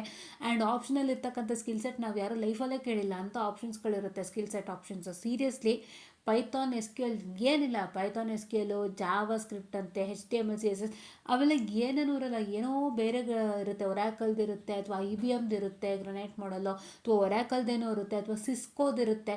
ವೇರಿಯಸ್ ಸರ್ಟಿಫಿಕೇಷನ್ಸ್ ಇರುತ್ತೆ ಗೈಸ್. ನೀವು ಕಲಿಯೋಕ್ಕೆ ತುಂಬ ಇದೆ, ಸಾಫ್ಟ್ವೇರ್ ಜಾಬ್ ಕಲಿಯೋಕ್ಕೆ ತುಂಬ ಇದೆ. ಯಾರೆಲ್ಲ ಇನ್ನು ಪೈಥಾನಲ್ಲೇ ಸಿಗುತ್ತೆ ಜಾಬ್ ಅನ್ನೋದು ತುಂಬ ಕಷ್ಟ. ಅಂದರೆ ಪೈಥಾನ್ ಬೇಸಿಸ್ ಮೇಲೆ ನಿಮಗೆ ಈ ಅಪ್ಲಿಕೇಶನ್ ಲೆವೆಲ್ ಜಾಬ್ ಸಿಗುತ್ತೆ, ಬಟ್ ನಾಟ್ ಪೈಥಾನ್ ಡೆವಲಪರ್ ಅಂದರೆ ಇದೆ, ಬಟ್ ಹುಡುಕ್ಬೇಕು ತುಂಬ. ಬಿಕಾಸ್ ನಾನು ಚೆಕ್ ಮಾಡ್ತಿರ್ತೀನಲ್ಲ, ನನಗೆ ಅಷ್ಟಾಗಿ ಫೌಂಡ್ ಔಟ್ ಆಗಿಲ್ಲ. Python developer is there, but application level jobs ಜಾಸ್ತಿ. ನೀವು ಯಾವುದು ಕೋಡ್ ಕಲ್ತಿರ್ತೀರ ಅದ್ರ ಮೇಲೆ ಅಪ್ಲಿಕೇಶನ್ ಲೆವೆಲ್ ಕೋಡ್ಸ್ ಜಾಸ್ತಿ, ಅಪ್ಲಿಕೇಶನ್ ಲೆವೆಲ್ ಜಾಬ್ಸ್ ಜಾಸ್ತಿ. ಅಂದರೆ ಪೈಥಾನ್ ಅಪ್ಲೈ ಮಾಡಿ ವರ್ಕ್ ಮಾಡೋ ಅಂಥದ್ದು. ಸೊ ಆ ರೀತಿಯಾಗಿ ಕೇಳೋ ಅಂಥದ್ದು. ಕೆಲವು ಕಡೆ ಏನು ಮಾಡ್ತಾರೆ, ಕಸ್ಟಮ್ ಸಾಫ್ಟ್ವೇರ್ ಇಂಜಿನಿಯರ್ ಕೇಳ್ತಾರೆ, ಅಸೋಸಿಯೇಟ್ ಸಾಫ್ಟ್ವೇರ್ ಇಂಜಿನಿಯರ್ ಕೇಳ್ತಾರೆ. ಅದಕ್ಕೆ ನಿಮಗೆ ಪೈಥಾನ್ ಬೇಕಾಗುತ್ತೆ, SQL ಬೇಕಾಗುತ್ತೆ, ಒಂದಿಷ್ಟು ಕೇಳ್ತಾರೆ, ರೂಬ್ರಿಕ್ಸ್ ಕೇಳ್ತಾರೆ, ಮತ್ತು ಆಮೇಲೆ ಇದು ಯಾವುದು ನಾವು MySQL, SQL ಲೈಟು, ಮತ್ತು ಇನ್ನೇನು ಕೇಳ್ತಾರೆ. So have seen HTML CSS ಅಂತೂ ಕೇಳ್ತಾರೆ. ಮತ್ತು ಒಂದಿಷ್ಟು ಎಜೈಲ್ ಟೆಕ್ನಾಲಜಿ ಮೆಥಡಾಲಜೀಸ್ ಅದು ಕೇಳ್ತಾರೆ. ಮತ್ತು ನಿಮ್ಮ ಕಂಪ್ಲೀಟ್ ಸೈಕಲ್ಗಳ ಬಗ್ಗೆ ತಿಳ್ಕೊಳ್ಳಿ ಅಂತಾರೆ, ಕಂಪ್ಯೂಟರ್ದು ಕಂಪ್ಲೀಟ್ ಸೈಕಲ್ ಬಗ್ಗೆ ತಿಳ್ಕೊಳ್ಳಿ ಅಂತ ಕೇಳ್ತಾರೆ. ಎಲ್ಲ ಸ್ಕ್ರಮ್ ಬಗ್ಗೆ ಕೇಳ್ತಾರೆ. ತುಂಬ ಇದೆ ಕಲಿಯೋಕ್ಕೆ, ತುಂಬ ಇದೆ. ಇವತ್ತೆಲ್ಲ ಅನ್ಕೋತೀರ ನನಗಿದೆ ದೊಡ್ಡದು, ನನಗೆ ಇಂಜಿನಿಯರಿಂಗೇ ದೊಡ್ಡದಾಯಿತು, ನನ್ನ ಡಿಗ್ರಿ ಸರ್ಟಿಫಿಕೇಟೇ ದೊಡ್ಡದಾಯಿತು ಅನ್ನೋರಿಗೆ ಇದೊಂದು ಇನ್ಫಾರ್ಮೇಷನ್ನು. ಸೊ ಯಾರು ಹಂಗೆ ಅನ್ಕೋಬೇಡಿ, ಇನ್ನೂ ಅದಕ್ಕಿಂತ ದೊಡ್ಡದಿದೆ. ಇವಾಗ ನಿಮಗೆ 7-9 ಕೊಟ್ಟಿರೋದ್ರಿಂದ ಎಲ್ಲ ನಾರ್ಮಲ್ ಸ್ಟೂಡೆಂಟ್ಸ್ಗೂ ಇದು ಅಪ್ಲಿಕೇಬಲ್ ಆಗೋದ್ರೆ ಆ ಸರ್ಕ್ಯುಲರಲ್ಲಿ ಕನ್ಫರ್ಮ್ ಆಗುತ್ತೆ. ಇಲ್ಲೂ ಕೊಟ್ಟಿದ್ದಾರೆ, ಬಟ್ ನಾವು ಆ ಸರ್ಕ್ಯುಲರ್ನ ಒಂದು ಸತಿ ನೋಡೋಣ. ಯಾಕೆಂದರೆ ಇದೇನಾದ್ರು ಬರೀ ಸಮ್ಮರ್ ಸೆಮಿಸ್ಟರ್ ಮಕ್ಳಿಗೆ ಮಾತ್ರ ರೆಸ್ಟ್ರಿಕ್ಟ್ ಮಾಡಿದರೆ ಒಂದು ಸ್ವಲ್ಪ ಕಷ್ಟ ಆಗುತ್ತೆ. ಎಲ್ಲರಿಗೂ ಬಂದುಬಿಟ್ರೆ ಖುಷಿ. ನಾನು ಏನು ಹೇಳೋದು ಅಂದರೆ, ಈ 7-9 ಇದೆಯಲ್ಲ, ಇದೆಲ್ಲರಿಗೂ ಬಂದ್ಬಿಡ್ಲಿ ಅಂತ. ಆ್ಯಂಡ್ ಈ 7-9ಅಲ್ಲಿ ನಾನು ಒಂದೇ ಹೇಳೋಕ್ಕೆ ಬಯಸ್ತೀನಿ, ನಿಮಗೆ 7-9 ಏನಾದ್ರು ಸಿಕ್ಕಿದ್ರೆ ನಿಮ್ಮ ಸ್ಟಾರ್ಟಿಂಗ್ ಡೇಟು 5th ಸೆಮ್ಗೆ, ದಯವಿಟ್ಟು ನಾನು ಎಷ್ಟೊತ್ತು ಏನು ಹೇಳಿದ್ದೀನಿ ಅದನ್ನ ಫಾಲೋ ಅಪ್ ಮಾಡ್ಕೊಳ್ಳಿ. ಇಂಟರ್ನ್ಶಿಪ್ ಆಗ್ಬೋದು, 1 ತಿಂಗಳದ್ದು, ಇಲ್ಲ ನಿಮ್ಮ ಕೋರ್ಸಸ್ಗಳಾಗ್ಬೋದು, ಕಲ್ತ್ಕೊಳ್ಳೋಕೆ ಸ್ಟಾರ್ಟ್ ಮಾಡಿ. ಮತ್ತು ಒಂದಿಷ್ಟು ಅಪ್ಗ್ರೇಡೇಷನ್ ಮಾಡ್ಕೊಳ್ಳಿ, ಒಂದಿಷ್ಟು ಬೇಸಿಕ್ 1-2-3 ಪ್ರಾಜೆಕ್ಟ್ ಮಾಡ್ಕೊಳ್ಳಿ. ಪ್ರಾಜೆಕ್ಟ್ನ ಇನ್ಕಲ್ಕೇಟ್ ಮಾಡಿ, ನಿಮ್ಮ ಗಿಟಬ್ಬಿಗೆ ಹಾಕಿ ಪ್ರಾಜೆಕ್ಟ್ಸು. ಯಾಕೆಂದರೆ ತುಂಬ ಕಷ್ಟ ಇದೆ. See up to do project and put it on GitHub. ನಾನು ಮಾಡಿರಲಿಲ್ಲ, ಇವಾಗ ಮಾಡ್ತಿರೋದು ನಾನು. I am sorry for the distraction. ನಾನು ಮಾಡಿರಲಿಲ್ಲ, ಇವಾಗಲೇ ಮಾಡ್ತಿರೋದು. ಇವೆಲ್ಲ ಇರಬೇಕು. ಗಿಟಬ್ ಲಿಂಕ್ ಇಲ್ಲದಂತೆ ಯಾವ ಕಾರಣಕ್ಕೂ ಕಂಪ್ನಿಯಲ್ಲಿ ಚಾನ್ಸೇ ಇಲ್ಲ. Start working on GitHub, put your projects on GitHub. And ಯಾವುದೇ ನೀವು ಕಾಲೇಜ್ ಕಡೆಯಿಂದನೂ ಪ್ರಾಜೆಕ್ಟ್ ಮಾಡಿರಿ, ಹಾರ್ಡ್ವೇರ್ ಆರ್ ಸಾಫ್ಟ್ವೇರ್, ಅದರದ್ದು ಕೋಡ್ ಏನಾದರೂ ಇತ್ತು ಅಂತಂದರೆ ಆ ಕೋಡ್ ಕೂಡ ನೀವು ಗಿಟಬಿಗೆ ಹಾಕೋಂಥ ಒಂದು ಅವಕಾಶ. ಸೊ ಎಲ್ಲ ಥರ ಮಾಡ್ಕೊಳ್ಳಿ, ಡೆವಲಪ್ ಮಾಡ್ಕೊಳ್ಳಿ. Don't just waste your time. ಅಯ್ಯೋ ನಮಗೆ ಮ್ಯಾಮ್ ರಜಾ ಸಿಕ್ಬಿಡ್ತು, ನಮ್ಗೆ ಅಷ್ಟು ದಿನ ಸಿಕ್ಕಿದೆ, ಕಾಲೇಜಲ್ಲಿ ನಮ್ಮನ್ನ ತುಂಬ ಸ್ಟ್ರೆಸ್ ಸಿಕ್ಬಿಡ್ತು, ಕಾಲೇಜಲ್ಲಿ ಎಲ್ಲ ಅಸೆಸ್ಮೆಂಟ್ ಬರೀ I am sorry for the distraction guys. Assignment ಬರೀ, ಟೆಸ್ಟ್ ಬರೀ, ಆಮೇಲೆ ಆ ವರ್ಕ್ ಮಾಡು, ಈ ವರ್ಕ್ ಮಾಡು, ACT ಅದು ಇದು ದಿಸ್ ಅಂತ ತುಂಬ ಕೆಲಸ ಮಾಡ್ಬಿಟ್ಟಿವ. ನಮಗೊಂದು ತಿಂಗಳು ನೆಮ್ಮದಿಯಾಗಿ ರೆಸ್ಟ್ ಬೇಕು ಅಂತ ನೀವು ಹೇಳ್ತೀರಾ, ಬಟ್ ಈಗ ರೆಸ್ಟ್ ತೊಗೊಳ್ಳೋ ಟೈಮ್ ಅಲ್ಲ. ಬಿಕಾಸ್ ಈಗ ನೀವು ರೆಸ್ಟ್ ತೊಗೊಂಡ್ರೆ ನೆಕ್ಸ್ಟ್ ಮುಂದಕ್ಕೆ ನಿಮಗೆ ರೆಸ್ಟ್ ತೊಗೊಳೋಕ್ಕೆ ಟೈಮ್ ಇರಲ್ಲ. ಆ ಥರ ಕಷ್ಟ ಆಗ್ಬಿಡುತ್ತೆ, ಅರ್ಥ ಮಾಡ್ಕೊಳ್ಳಿ. ಬಿಕಾಸ್ ಇದನ್ನು ಯಾರೂ ಹೇಳಲ್ಲ ಕಾಲೇಜಲ್ಲಿ ಹೇಳ್ತೀನಿ, ಕೇಳಿಸ್ಕೊಂಬಿಡಿ. ಒಂದೇ ಆಗೋದು ನಿಮ್ಮ placement and training, PAT placement and training ಏನಿದೆಯಲ್ಲ. ಸೊ ಆ ಪ್ಲೇಸ್ಮೆಂಟ್ ಆ್ಯಂಡ್ ಟ್ರೈನಿಂಗಲ್ಲಿ ನಿಮಗೆ ಇಂಥದ್ದು ಯಾವುದೂ ಹೇಳಲ್ಲ. ಯಾವ ಪ್ಲೇಸ್ಮೆಂಟ್ ಆ್ಯಂಡ್ ಟ್ರೈನಿಂಗಲ್ಲೂ ಹೇಳ್ತೀನಿ, ಅವರ ಕಾಲೇಜಲ್ಲಿ ಬರುವಂತಹ ಕಂಪನಿಗಳು ಯಾವ್ಯಾವ್ದು ಬರ್ತಾ ಇದೆ, ಪ್ಲಸ್ ಆ ಕಂಪನಿಗಳು ಏನೇನು ನಮ್ಮ ಸ್ಟೂಡೆಂಟ್ಸ್ ಹತ್ರ ಒಂದು ಏನೇನು ಸ್ಕಿಲ್ ಸೆಟ್ಸ್ಗಳು ಕೇಳ್ತಿದ್ದಾರೆ, ಅದು what they are demanding from students. ನಾವು ಕೆಲ್ಸಕ್ಕೆ ತೊಗೋತಾ ಇದ್ದೀವಿ, ನಮ್ಗೆ ಈ ಥರ ಸ್ಟೂಡೆಂಟ್ಸಿಂದ ಬೇಕಾಗುತ್ತೆ ಇನ್ಪುಟ್ಸು, ಅದು ಏನು ಡಿಮ್ಯಾಂಡ್ ಮಾಡ್ತಿದ್ದಾರೆ, ಆ ಇನ್ಪುಟ್ಸ್ನ ಯಾವ ಕಾರಣಕ್ಕೂ ಯಾವುದೇ ಒಂದು ಪ್ಲೇಸ್ಮೆಂಟ್ ಆ್ಯಂಡ್ ಟ್ರೈನಿಂಗ್ ಸೆಂಟರ್ ಹೇಳಲ್ಲ. ಅದನ್ನು ಹೇಳಿದ್ರೆ ಪ್ಲೇಸ್ಮೆಂಟ್ ಆ್ಯಂಡ್ ಟ್ರೈನಿಂಗ್ ಸೆಂಟ್ರಲ್ಲಿ ಅಥವಾ ಬರ್ತಕ್ಕಂತಹ ಟ್ರೈನರ್ಸ್, ಅಂದರೆ ಯಾವುದೇ ಒಂದು ಟ್ರೈನಿಂಗ್ ಸೆಂಟ್ರಿಂದ ಬರ್ತಾರಲ್ಲ, ಕಾಲೇಜಿಗೆ ಕರೆಸ್ತಾರಲ್ಲ, ಅವ್ರುಗಳೇ ಹೇಳಿ ಅದಕ್ಕೆ ತಕ್ಕನಂಗೆ ಟ್ರೈನ್ ಮಾಡಿದ್ರೆ ಎಲ್ಲರಿಗೂ ಕೆಲಸ ಆಗುತ್ತೆ. ಯಾರೂ ಕೆಲಸ ಇಲ್ಲದೆ ಕೂತ್ಕೊಳ್ಳೋಕ್ಕೆ ಸಾಧ್ಯನೇ ಇಲ್ಲ. ನೀವು ಫಸ್ಟ್ ಅದೇ ಅರ್ಥ ಮಾಡ್ಕೋಬೇಕು. ಕಾಲೇಜಿಗೆ ಬರೋ ಕಂಪನಿ ನೀಡ್ಸ್ ಅರ್ಥ ಮಾಡ್ಕೊಂಡು ಸ್ಯಾಟಿಸ್ಫೈ ಮಾಡಿದ್ರೆ ನಿಮ್ಗೆ ಎಲ್ಲರೂ ಒಂದು ಕಡೆ ಕೆಲಸ ಆಗೇ ಆಗುತ್ತೆ. ಅದನ್ನು ಯಾರೂ ಹೇಳಲ್ಲ. ಇವತ್ತು ನೀಡ್ಸ್ ಇಷ್ಟಿದೆ, ನಾನು ಆಫ್ ಕ್ಯಾಂಪಸ್ ನೋಡಿ ನೀಡ್ಸ್ ತಿಳ್ಕೊಂಡಿರೋದು. ನಾನು ಆನ್ ಕ್ಯಾಂಪಸಲ್ಲಿ ನಂಗೆ ಸೀರಿಯಸ್ಲಿ ಏನೂ ಗೊತ್ತಿಲ್ಲ. ಆನ್ ಕ್ಯಾಂಪಸಲ್ಲಿ ನಾನು ಹೇಳ್ತಾ ಇದ್ದೀನಿ, I don't know anything seriously. Off campus ನೋಡ್ತಾ ಒಂದೊಂದೇ ನೋಡ್ತಾ ಫಿಲ್ಟರ್ ಔಟ್ ಮಾಡ್ತಾ ಬಿಕಾಸ್ ನಾವು ಅಪ್ಲೈ ಮಾಡೋಕ್ಕೆ ಮುಂಚೆ we try to filter it out and we see that we should not get caught by the company. ಸುಮ್ಮನೆ ನಮಗೆ ಇದು ಯಾವುದೋ ಜಾಬ್ ಬಂದುಬಿಟ್ಟಿದೆ, ಹಾಕ್ಬಿಟ್ಟು ಅಪ್ಲೈ ಮಾಡೋಣ ಆಮೇಲೆ ನೋಡ್ಕೊಂಡ್ರಾಯ್ತು ಅಂತ ಅಂತಾರಲ್ಲ, ಅದಷ್ಟು ಸುಲಭ ಅಲ್ಲ. ಹಾಕ್ಬಿಡೋಣ ತಡೆ, ಯಾರೇನೋ ಕೇಳಿದ ಸ್ಕಿಲ್ ಸೆಟ್ಸ್ ಅದನ್ನ ಹಾಕೋಣ ಬಿಡಿ ರೆಸ್ಯೂಮೆಗೆ, ಆಮೇಲೆ ನೋಡ್ಕೊಂಡ್ರಾಯ್ತು, ಆಮೇಲೆ ನೋಡ್ಕೊಂಡ್ರಾಯ್ತು. ಅಲ್ಲ ಕಣಪ್ಪ, ನೀವು ಬೇಸಿಕ್ಸ್ ಅಂತ ಯೂಟ್ಯೂಬಲ್ಲಿ ನೋಡ್ಕೋತೀರಾ, ಸ್ಕಿಲ್ ಸೆಟ್ಸ್ ಹಾಕ್ಬಿಟ್ಟು ನೀವು ಕೊಟ್ಬಿಡ್ತೀರಾ ಕಂಪ್ನಿಗೆ. ಯೂಟ್ಯೂಬಿಗೆ ತೊಗೊಂಡು ಹೋಗ್ಬಿಟ್ಟು ನೀವು ಕಲ್ತ್ಕೊಂಡು ಎಲ್ಲ ಮಾಡ್ತೀರಾ. ಬಟ್ ಅವ್ರು ಸ್ವಲ್ಪ ಅಡ್ವಾನ್ಸ್ ಕೊಟ್ಟೋದ್ರೆ ಏನು ಮಾಡ್ತೀರಾ ಅಲ್ವಾ? ಕಂಪ್ನಿ ಹತ್ರ ತೆಗ್ಲಾಕೊಳ್ಳೋದು it is a very easy task if you do this problem. ಏನು ಅವ್ರು ಕೊಟ್ಟಿರೋ ಸ್ಕಿಲ್ ಸೆಟ್ ನಿಮಗೆ ಗೊತ್ತಿಲ್ಲ ಅಂದರೂ ಗೊತ್ತು ಅಂತ ಹಾಕೊಂಡು ಮಾಡ್ತೀರಲ್ಲ, ಅದು ದೊಡ್ಡ ಪ್ರಾಬ್ಲಮ್ಮು. ಅದು ನೀವು ಮಾಡ್ತೀರಾ ಅಂದರೂ ಕಂಪ್ನಿ ಹತ್ರ ನೆಕ್ಸ್ಟ್ ಲೆವೆಲಿಗೆ ಸಿಕ್ಕಾಕೋತಾರೆ, ಇನ್ನೇನಾಗಲ್ಲ ಅಲ್ಲಿ. ಕಂಪ್ನಿ ಹತ್ರ ಈಸಿಯಾಗಿ ಸಿಕ್ಕಾಕೋತಾರೆ. ಅದೆಲ್ಲದಕ್ಕೂ ಅವಕಾಶ ಕೊಡಬೇಡಿ, ಅದು ಯಾವುದಕ್ಕೂ ಅವಕಾಶ ಕೊಡಬೇಡಿ, ಆಯಿತಾ? ಓಕೆನಾ? ಸೊ ಅದಕ್ಕೆ. ಆ್ಯಂಡ್ ನಾನು ಇನ್ನೊಂದೇನು ಹೇಳೋಕ್ಕೆ ಬಯಸ್ತೀನಿ ಅಂತಂದರೆ, ನಾನು ಯಾಕೆ ಇಷ್ಟು ಬೇರೆ ಕಡೆ ಹೋಯ್ತು, ಇವಾಗ ನಾವು ಮಾತಾಡ್ತಿರೋದೇ academic calendar, but why did this go to another basis? Because 5th semester commencement date ನೋಡಿ ಇದೆಲ್ಲ ಹೇಳಬೇಕಾಗಿ ಬಂತು. ಯಾಕೆಂದರೆ ಇದು ನಾನು ಇವಾಗಿಂದನೇ ತಿಳ್ಕೊಂಡು ಯಾರ್ಯಾರೆಲ್ಲ ಮಾಡ್ತೀರಾ ಅವರಿಗೆ ಬೇಗ ಕೆಲಸ ಸಿಗುತ್ತೆ. ಆ್ಯಂಡ್ ನಾನು ಇನ್ನೊಂದು ಗಮನಿಸಿದ್ದೀನಿ, ಈಗ ಆಲ್ರೆಡಿ 5th ಸೆಮ್ಗೆ ಇಂಟರ್ನ್ಶಿಪ್ಗೆ ಬಂದು ತೊಗೊಂಡು ಹೋಗ್ತಾ ಇದ್ದಾರೆ ಸ್ಟೂಡೆಂಟ್ಸ್ನ. ಸೊ ನೀವು ಕೂಡ ಇಂಟರ್ನ್ಶಿಪ್ಗೆ ಅರ್ಹರಾಗಬೇಕು ಅಂದರೆ ಇವೆಲ್ಲ ಸ್ಕಿಲ್ ಸೆಟ್ಸ್ ಬೇಕಾಗುತ್ತೆ. ಇಂಟರ್ನ್ಶಿಪ್ ಅಂತಾರೆ, ಇಂಟರ್ನ್ಶಿಪ್ಗೆ ಕೇಳೋಂಥ ಸ್ಕಿಲ್ ಸೆಟ್ಸು ನೆಕ್ಸ್ಟ್ ಲೆವೆಲ್ಗಿರುತ್ತೆ. ನಾನೇ ನೋಡ್ತಾ ಇದ್ದೀನಿ, ಅನಿಸುತ್ತೆ ಜಸ್ಟ್ ಏನು ಇಂಟರ್ನ್ಶಿಪ್ ಅಲ್ವಾ, ವೈ ದೇ ಆರ್ ಆಸ್ಕಿಂಗ್ ಅಂತ ಕೇಳ್ತಾರೆ. ನನಗನ್ಸುತ್ತದು, ನಾನೇ ಕೇಳ್ಕೊತೀನಿ ಮೈಂಡ್ಗೆ, ನನಗನ್ಸುತ್ತೆ ಇಟ್ಸ್ ಆಲ್ ಬಿಕಾಸ್ ಇಂಟರ್ನ್ಶಿಪ್ ಅಂದರೆ ಏನು, ನಾವು ಹೋಗಿ ಅಲ್ಲಿ ಅವ್ರ ಕಂಪ್ನಿಗೆ ಒಂದು 3-4 ತಿಂಗಳು ವರ್ಕ್ ಮಾಡ್ತೀವಿ, ಅವ್ರ ಎನ್ವಿರಾನ್ಮೆಂಟ್ ಕಲ್ತ್ಕೋತೀವಿ, ಮಾಡ್ತೀವಿ. ಬಟ್ ಅದಕ್ಕೂ pre required skill sets, working experience ಅಂದ್ರೆ ಏನಿಲ್ಲ. ಅವ್ರು ಯಾವುದೋ ಸಾಫ್ಟ್ವೇರ್ ಮೇಲೆ ಕೆಲಸ ಮಾಡಿದ್ದೀರಾ ಅಂತಾರೆ. ನೀವು ಏನು ಲ್ಯಾಬ್ರೇಟ್ರಿಲಿ ಸಾಫ್ಟ್ವೇರ್ ಬಳಸಿ ಲ್ಯಾಬ್ ಎಕ್ಸ್ಪೆರಿಮೆಂಟ್ಸ್ಗಳು ಮಾಡ್ತಿರ್ತೀರ ಅಲ್ವಾ, so that is treated as A working experience. ಆ ವರ್ಕಿಂಗ್ ಎಕ್ಸ್ಪೀರಿಯೆನ್ಸ್ ಇರುತ್ತಾ ಅಂತ ಕೇಳ್ತಾರೆ. ಸೊ ಅದೆಲ್ಲ ಇದೆ ಇವತ್ತು. ಸೊ ನೀವು ಇಂಟರ್ನ್ಶಿಪ್ಪು ಬೇಗ ತೊಗೋಬೇಕು. ಇದೇ ಸೆಮ್ಮಲ್ಲಿ ನೀವು ಇಂಟರ್ನ್ಶಿಪ್ ತೊಗೊಂಡ್ರೆ, ಚೆನ್ನಾಗಿ ಕೆಲಸ ಮಾಡಿದ್ರೆ ಆ ಇಂಟರ್ನ್ಶಿಪ್ನ ನಿಮಗೆ ನೆಕ್ಸ್ಟು ಕೆಲಸಕ್ಕೆ ಬ್ಲಾಕ್ ಮಾಡ್ಕೊತಾರೆ. ಯಾಕೆ ಅಂತ ಹೇಳಿದ್ರೆ, ಅವರು ಆಲ್ಮೋಸ್ಟ್ ಸುಮಾರು ಕಂಪನಿಗಳು ಹೇಳೋದು, ಇಂಟರ್ನ್ಶಿಪ್ ಮಾಡಿದ ಮಕ್ಕಳನ್ನ ಫಸ್ಟು ಕನ್ಸಿಡ್ರೇಷನ್ ತೊಗೋತೀವಿ ಕೆಲ್ಸಕ್ಕೆ ತೊಗೋಬೇಕಾದ್ರೆ, ಅವ್ರನ್ನ ಫಸ್ಟು ವ್ಯಾಲಿಡೇಷನ್ ಮಾಡಿ, ಅವರ ವರ್ಕ್ ವ್ಯಾಲಿಡೇಷನ್ ಮಾಡಿ ಕೆಲ್ಸಕ್ಕೆ ತೊಗೋತೀವಿ ಅಂತ ಹೇಳ್ತಾರಂತೆ. ಇದು ಸುಮಾರು ಕಾಲೇಜ್ಗಳಲ್ಲಿ ಸ್ಟಾರ್ಟ್ ಆಗಿದೆ, ನಮ್ಮಲ್ಲೂ ನಡೀತಾ ಇದೆ. ಸೊ ಹಾಗಾಗಿ ಏನು ಅಂತ ಹೇಳಿದ್ರೆ, ನಾನು ಓದ್ತಾ ಇದ್ದ ಕಾಲೇಜ್ಲೂ ನಡೀತಾ ಇದೆ. 5th ಸೆಮ್ಗೆ ಇಂಟರ್ನ್ಶಿಪ್ಪಿಗೆ ಬರ್ತಿದ್ದಾರೆ, ಸೊ ತೊಗೊಂಡು ಹೋಗಲಿಕ್ಕೆ. ಸೊ ಏನು ಅಂದರೆ ಇದೆಲ್ಲ ಒಂದು ಆ್ಯಡೆಡ್ ಬೆನಿಫಿಟ್ ನಿಮಗೆ. ಯಾಕೆಂದರೆ ನೀವು ಇಂಟರ್ನ್ಶಿಪ್ ಮಾಡಿಬಿಟ್ರೆ ಕೆಲಸ ಈಸಿಯಾಗಿ ತೊಗೋಬೋದು. ಇದಕ್ಕೆ ಸುಮಾರು ನನ್ನ ಹತ್ರನೇ ಉದಾಹರಣೆ ಇದೆ, ಸುಮಾರು ಉದಾಹರಣೆ ಇದೆ ನನ್ನ ಹತ್ರ. ನಮ್ಮ ರಿಲೇಟಿವ್ ಸರ್ಕಲಲ್ಲಿ, ಸಿಸ್ಟರ್ ಸರ್ಕಲಲ್ಲೆಲ್ಲ ಹಾಗೆ ಕೆಲಸ ತೊಗೊಂಡಿದ್ದಾರೆ. ಇಂಟರ್ನ್ಶಿಪ್ಪಲ್ಲಿ ವರ್ಕ್ ಮಾಡಿದ ತಕ್ಷಣ they get a good experience. And ಅವರು ಕೆಲಸ ಚೆನ್ನಾಗಿ ಮಾಡ್ತಿದ್ದಾರೆ ಅಂದರೆ ಅಲ್ಲೇ ಮೂವ್ ಫಾರ್ವರ್ಡ್ ಮಾಡ್ತಾರೆ. ಸೊ ಒಂದು ಇಂಟರ್ನ್ಶಿಪ್ ಅನ್ನೋವಂಥದ್ದು it's a boon for you guys. It is boon for you, boon for you, boon for you. ದೊಡ್ಡ ದೊಡ್ಡ ಕಂಪ್ನಿನಲ್ಲಿ ಅದು ಬೂನ್ ಆಯಿತಾ. ಚಿಕ್ಕ ಚಿಕ್ಕ ಕಂಪನಿಗಳಲ್ಲಿ ಇಂಟರ್ನ್ಶಿಪ್ ಮಾಡಬೇಡಿ. ದೊಡ್ಡ ದೊಡ್ಡ ಕಂಪನಿಗಳಲ್ಲಿ ಮಾಡಿದಾಗ ಅವರು ಇಂಟರ್ನ್ಶಿಪ್ ಕಮ್ ಜಾಬ್ ಅಂತ ಹೇಳ್ತಾರಲ್ಲ, ಅಂಥ ಕಡೆ ಕೆಲಸ ಮಾಡಿ. ಅವಾಗೇನಾಗುತ್ತೆ, ದೊಡ್ಡ ದೊಡ್ಡ ಕಂಪ್ನಿಲಿ ನಮ್ಮನ್ನ ತೆಗ್ದಾಕಕ್ಕೆ ಸಾಧ್ಯನೇ ಇಲ್ಲ. ಇಫ್ ಇನ್ ಕೇಸ್ ಪ್ರಾಬ್ಲಮ್ ಆಯಿತು ಅಂದರೂ ನೀವು ಇಂಟರ್ನ್ಶಿಪ್ ಮಾಡಿರೋ ಎಕ್ಸ್ಪೀರಿಯೆನ್ಸ್ ತೊಗೊಂಡು ಇನ್ನೊಂದು ಕಂಪ್ನಿಲಿ ಈಸಿಯಾಗಿ ತೊಗೋಬೋದು. ಏನು ಕಷ್ಟ ಆಗಲ್ಲ.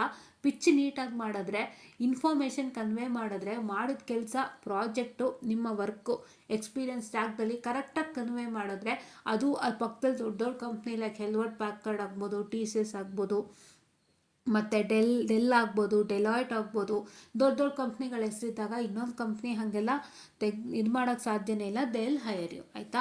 ಸೊ ಇದಿಷ್ಟು ವಿಷಯ. ಬೇಗ ಪ್ರಿಪರೇಷನ್ ಮಾಡ್ಕೊಳ್ಳಿ, ಒಳ್ಳೊಳ್ಳೆ ಕೋರ್ಸ್ ಮಾಡ್ಕೊಳ್ಳಿ AIML ಮೇಲೆ. ಮತ್ತು ಒಂದಿಷ್ಟು ಏನಂತ ಹೇಳ್ತಾರೆ, ನಿಮ್ಮ ಪೈಥಾನ್, ಜಾವಾ, ಸೆಲೇನಿಯಮ್ ಆಗ್ಬೋದು, ಮ್ಯಾನ್ಯಲ್ ಟೆಸ್ಟಿಂಗ್ ಆಗ್ಬೋದು, ವೆಬ್ ಡೆವಲಪ್ಮೆಂಟ್ ಆಗ್ಬೋದು, ನಾನು ಏನೇನು ಲಿಸ್ಟ್ ಹೇಳಿದ್ದೀನಿ ಅಷ್ಟರ ಮೇಲೂ ಕೋರ್ಸಸ್ ಮಾಡ್ಕೋಬೋದು. ಟ್ರೆಂಡಿಂಗ್ ಕೋರ್ಸಸ್ ಮಾಡ್ಕೊಳ್ಳಿ ಸಿಂಪ್ಲಿ ಲರ್ನಲ್ಲಿ. 4 ಈಸಿ ಕೋರ್ಸಸ್ ಮಾಡ್ಕೋಬೋದು ಸಿಂಪ್ಲಿ ಲರ್ನಲ್ಲಿ. ಅದನ್ನು ಮಾಡ್ಕೊಳ್ಳಿ, ಸರ್ಟಿಫಿಕೇಟ್ ತೊಗೊಳ್ಳಿ. ಕೋರ್ಸೆರಾನಲ್ಲಿ ಮಾಡ್ಕೊಳ್ಳಿ, ಸರ್ಟಿಫಿಕೇಟನ್ನು ತೊಗೊಳ್ಳಿ, ಎಲ್ಲ ಥರ ಮಾಡ್ಕೊಳ್ಳಿ. It is really good. You can do it ಅಂತ ಹೇಳ್ತಾ, ಸೊ ಬನ್ನಿ ನಮ್ಮ ನೆಕ್ಸ್ಟ್ ಅಪ್ಡೇಟಿಗೆ ಹೋಗೋಣ. Next academic calendar for second sem students. And ಇದನ್ನು ಯಾರು ಸೆಕೆಂಡ್ ಸೆಮ್ ಮಕ್ಕಳು ಕೇಳ್ತಿದ್ದೀರಾ, ಸೊ ನೀವು ಏನಂತ ಹೇಳಿದ್ರೆ ಸೆಕೆಂಡ್ ಸೆಮಿಸ್ಟರ್ ಮಕ್ಕಳು ನೀವು ಕೂಡ ಆರಂಭ ಮಾಡಿ, ಪ್ಲೀಸ್ ಆರಂಭ ಮಾಡಿ. ನೀವು ಎಷ್ಟು ಬೇಗ ಆರಂಭ ಮಾಡ್ತೀರಾ ಅಷ್ಟು ಒಳ್ಳೆಯದು. ನೀವು ಫೈನಲ್ ಇಯರಿಗೆ ಬರೋ ಅಷ್ಟರಲ್ಲಿ ಏನೇನಾಗಿರುತ್ತೆ, ಅಪ್ಗ್ರೇಡೇಷನ್ಸ್ ಎಲ್ಲ ಗೊತ್ತಿರಲ್ಲ. ಸೊ ಅಂಥ ಟೈಮಲ್ಲಿ ಸರ್ಟಿಫಿಕೇಷನ್ ಬೇಕಾಗುತ್ತೆ ಅಂತೆಲ್ಲ ಕೇಳಿದಾಗ ತುಂಬಾ ಕಷ್ಟ ಆಗುತ್ತೆ. ಆ ಟೈಮಲ್ಲಿ ಕಷ್ಟಪಡಬೇಡಿ. AI ಬೂಮಿಂಗಲ್ಲಿದೆ.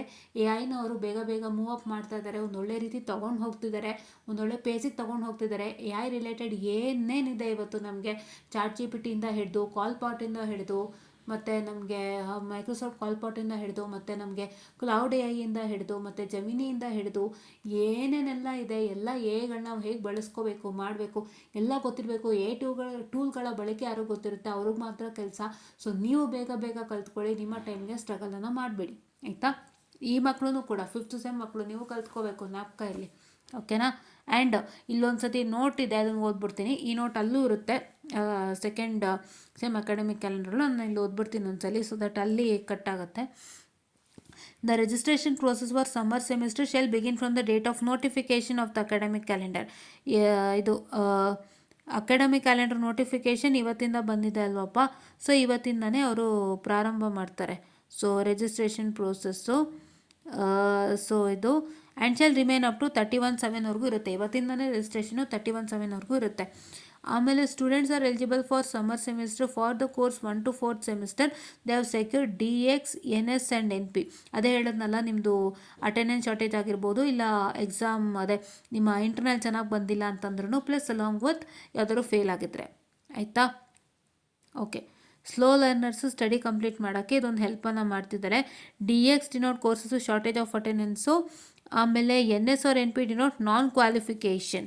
ಓಕೆ, ನಾನ್ ಕ್ವಾಲಿಫಿಕೇಷನ್ ಅದು ಹೇಳೋದ್ನಲ್ಲ, ನಿಮ್ಗೆ ಇಂಟರ್ನಲ್ ಮಾರ್ಕ್ಸ್ ಇಲ್ಲ ಅಂದರೆ ಅದು ಗ್ಯಾರಂಟಿ ನಾನ್ ಕ್ವಾಲಿಫಿಕೇಷನ್. ಓಕೆನಾ. Yeah, and students shall be permitted to register for a maximum of 14 credits in UG program. ಇದೆಲ್ಲ ಆಲ್ರೆಡಿ ನಾವು ಡಿಸ್ಕಷನ್ ಮಾಡಿರೋದೇ ಕೊಟ್ಟಿಯಾನೆ. ಲಾಸ್ಟ್ ಸಮ್ಮರ್ ಸೆಮಿಸ್ಟರ್ ಅಂದರೆ ಏನು ಅಂತ ಡಿಸ್ಕಸ್ ಮಾಡಿದ್ದೀವಿ ಒಂದು ದೊಡ್ಡ ವೀಡಿಯೋಲಿ, ಅಲ್ಲಿ ಚೆಕ್ಔಟ್ ಮಾಡ್ಕೊಳ್ಳಿ. 14 ಕ್ರೆಡಿಟ್ಸೇ ಮ್ಯಾಕ್ಸಿಮಮ್ ನೀವು ಕಟ್ಟಲಿಕ್ಕೆ. ಮತ್ತು for the courses registered the student shall attend the prescribe classes, fulfil the attendance, continuous evaluation ಎಲ್ಲ ಫುಲ್ಫಿಲ್ ಮಾಡಬೇಕು. ಅಲ್ಲಿ ಅಟೆಂಡೆನ್ಸ್ ಲಾಸ್ ಆಗಿರೋದು ಇಲ್ಲಿ ಸರಿ ಹೋಗುತ್ತೆ ಆಯಿತಾ.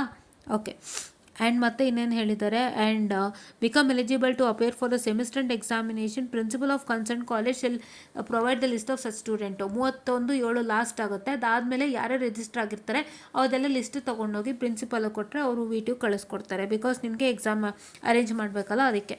So there shall be no limit of number of F or AB courses for which a student may register for summer semester. Okay, students having F or AB grades are not required to attend summer semester classes.